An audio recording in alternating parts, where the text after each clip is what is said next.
ولایت نیوز میں آپ کا خیر مقدم ہے۔ یمن کے بعد سعودی عرب اور متحدہ عرب امارات کی سازشوں کی بھینٹ چڑھا سوڈان میں ایک بار پھر کرسی کی چاہ میں ایک دوسرے کے مد مقابل سف آرائی کر رہی مسلح افواج کے درمیان جاری شدید جھڑپیں عام لوگوں پر قہر بن کر ٹوٹ رہی ہیں۔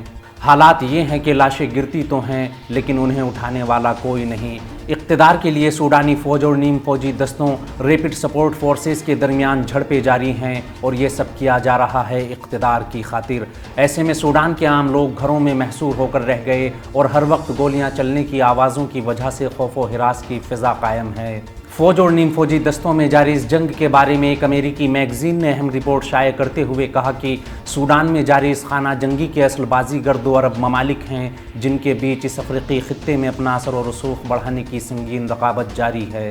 فورن پالیسی نے اب تک ہزاروں لوگوں کی جان لے چکی اس جنگ کے بارے میں رپورٹ دیتے ہوئے کہا ہے کہ دنیا جسے خانہ جنگی سمجھ رہی ہے اصل میں وہ ایک نیابتی جنگ ہے۔ بظاہر اتحادی سمجھے جانے والے سعودی عرب اور متحدہ عرب امارات خطے میں اپنا اثر و رسوخ بڑھانے کے لیے ایک دوسرے سے سخت مقابلہ کر رہے ہیں اور سوڈان میں فوجی جنگ بنیادی طور پر ریاض اور ابو ظہبی کے درمیان پروکسی وار کا حصہ ہے۔ افریقہ میں اپنا نفوذ اور اثر و رسوخ بڑھانے کے لیے جہاں ابو ظہبی نیم فوجی دستوں کی قیادت کر رہے حمیدتی کی حمایت کر رہا ہے، وہیں سعودی عرب خطے میں اپنا دبدبہ بنائے رکھنے کے لیے فوجی جنرل عبد الفتاح البرہان کی حمایت کر رہا ہے۔ سوڈانی فوج اور ریپڈ سپورٹ فورسز اس سال کی ابتدا سے ہی اقتدار پر قابض ہونے کے لیے خونریز جنگ میں الجھے ہوئے ہیں۔ امریکہ اور سعودی عرب کی ثالثی اور کئی بار جنگ بندی کے اعلان کے باوجود یہ تصادم بدستور جاری ہے۔